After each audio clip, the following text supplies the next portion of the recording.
Regardez, on y va. Vous avez quoi, André Régis, ou je présente pour tout le monde? Merci d'être présent ce soir pour la Xème rencontre de l'OZP. Ce soir, on a Loïc Bourdin qui est présent pour vous présenter un petit peu en avant-première et en préfiguration les cités éducatives. Vous remercier, et j'espère que vous excusez déjà. Excusez d'abord Marc Douer qui pouvait être présent ce soir, mais ça n'empêche que Marc n'est pas présent, mais François Régis est là, Brigitte est là, et tous les partenaires et les membres sont aussi présents ce soir.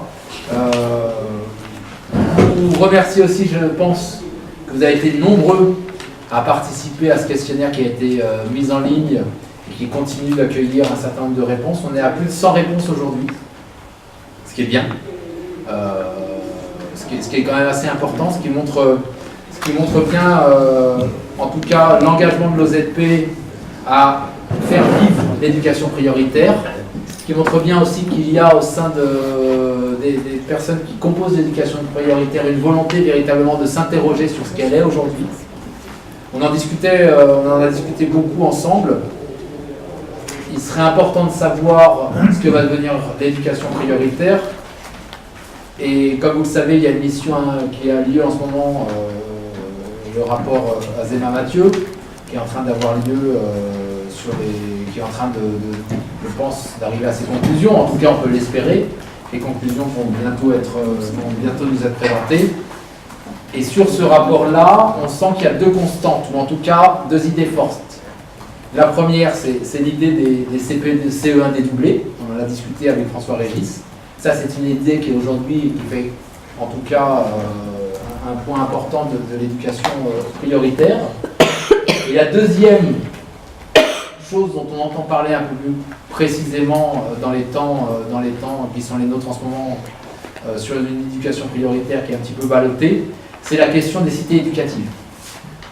Alors, on a cette chance-là, c'est qu'on a ce soir Loïc Bourdin qui va être véritablement le pilote.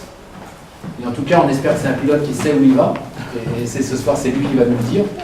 Qui est pilote de la première cité éducative qui va ouvrir à la rentrée 2019, donc en septembre 2019, à Grigny et Grande-Borne. À Grigny, excusez-moi, pas la Grande-Borne. Donc son intervention ce soir va être de nous présenter ces cités éducatives. Et ensuite, on aura entre nous la possibilité de lui poser des questions. Je lui ai bien dit que l'OZP, c'est une association, donc il a une liberté de parole.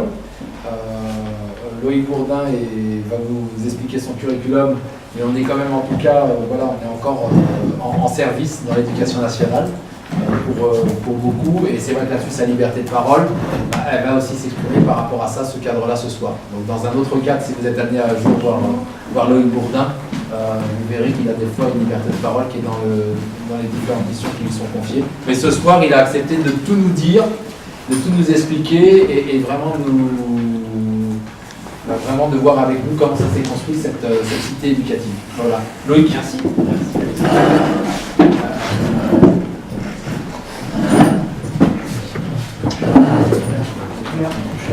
Du coup, effectivement, je remercie l'OZP de m'avoir invité. Je suis aussi un fervent lecteur de l'OZP, notamment parce que j'y ai puisé dans mon parcours aussi des récits, des comptes rendus d'expérience, des témoignages. Je parle des choses très pratico-pratiques aussi dans les fonctionnements, des exemples d'usage. C'était pour moi un outil aussi de mutualisation de pratiques important et intéressant, et un regard toujours sur ce qui se faisait en éducation prioritaire. Donc aujourd'hui, je suis heureux d'être là pour plutôt vous raconter une expérience. Alors, je ne vais pas vous raconter une histoire, mais plutôt une expérience et un cadre, et revenir sur ce qu'on va appeler les cités éducatives, comment c'est né, d'où ça vient déjà. Alors, bien sûr, il y a des terreaux qui remontent à une trentaine d'années, mais en tout cas, dans l'histoire récente, d'où ça vient cette idée-là, comment elle s'est construite sur le territoire de Grigny plus particulièrement. Donc, je vais introduire mon propos vraiment par le concret, Grigny, où c'est, comment ça se passe, etc., pour qu'on recontextualise bien. Je vais vous expliquer un peu toute la démarche qui est mise en œuvre.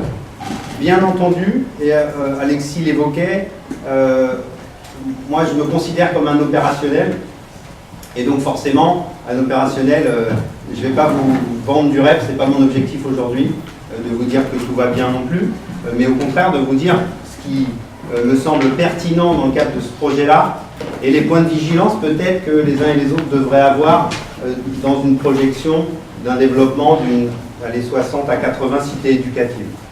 Voilà, donc